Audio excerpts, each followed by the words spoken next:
you're not using TFSA in Canada, then you're leaving your money on the table, and here are the things that you need to know. You might be wondering what TFSA means. TFSA simply means tax-free savings account. But don't be fooled, it is not just a savings account.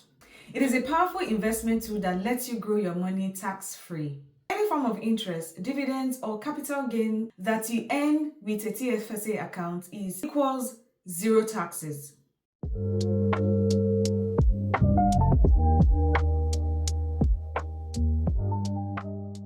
So who can open the TFSA account?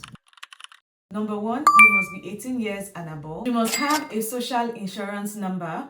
But the good and juicy part of it is you don't even need to be employed to be able to open a TFSA account.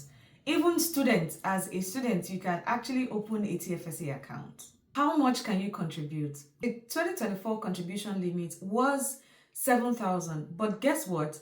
As long as you've not opened a TFSA account before and you're new in the system, that $7,000 can be multiplied over the years since you turned 18.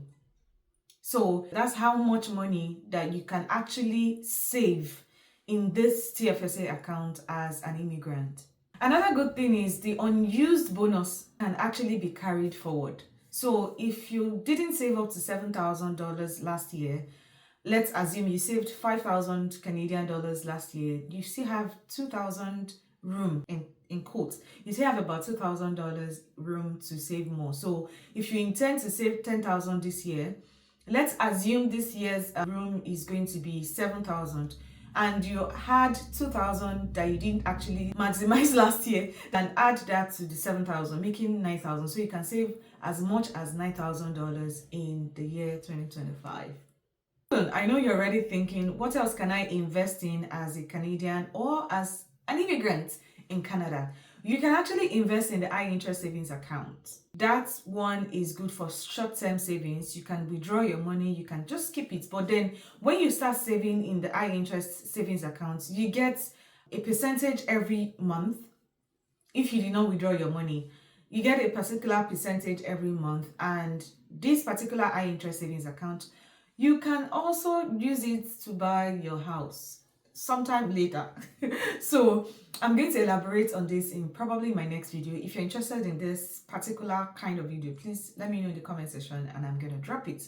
So do stock, you can buy stock. Before leaving Nigeria, I invested in stock by Bamboo. Bamboo is a platform that I used when I was back in Nigeria. I started buying Apple stock. I bought Apple, I bought Tesla, I bought a couple more. I bought Shopify.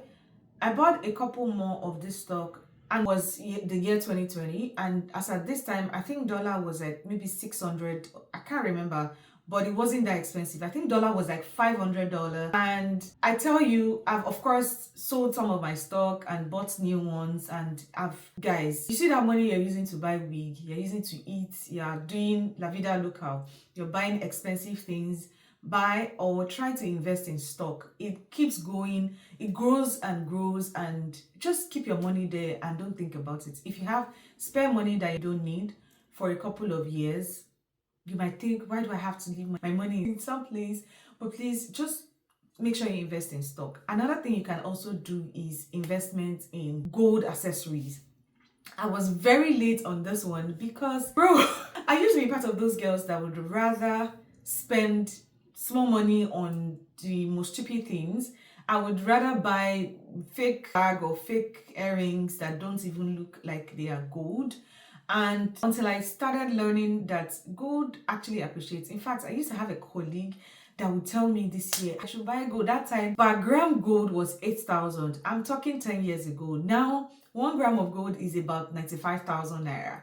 So if you're in Nigeria and you think you want, a proper big girl now, I would advise you to do stocks and to buy stocks and probably invest in gold. For you, if you're in Canada, I would advise you to take advantage of different options like the TFSA, the high interest savings account, and buying stock. There are different platforms that can help you manage your little money that you have. No matter how little, no matter how small you think your income is or your savings is, please always know that that money can be tripled or doubled within a couple of months.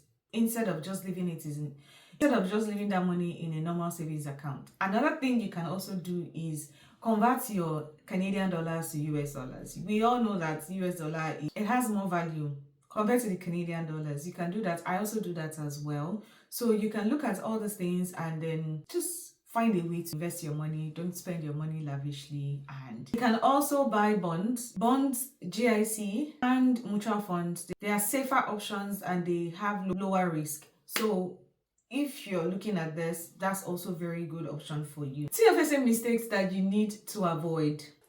Number 1, over-contributing. CRA will penalize you 1% every month on the excess of the amounts that you're saving in your TFSA account. So like I said, last year's contribution room was 7,000. If you're saving more than 7,000 and if you exhausted your 7,000, CRA will penalize you. That's just it. Number 2, withdrawing and redepositing too soon. That is also one way to get penalized or lose your money. I'll advise you, if you've withdrawn your money in 1 year, please wait till the following year before you recontribute the money that you have deposited.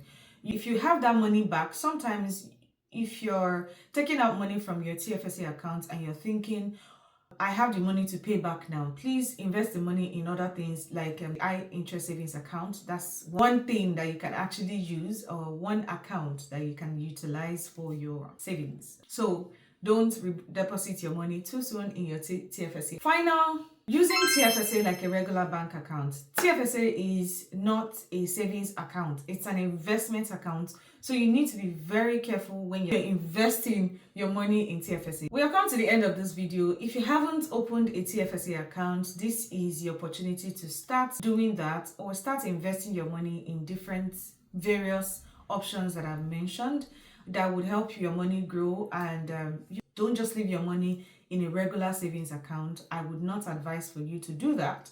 That's you giving the bank free money to use, an opportunity to use your money to better their own business. So my advice is to open a TFSA account or high interest savings account or ETFs and stocks or any of the things I've actually listed above.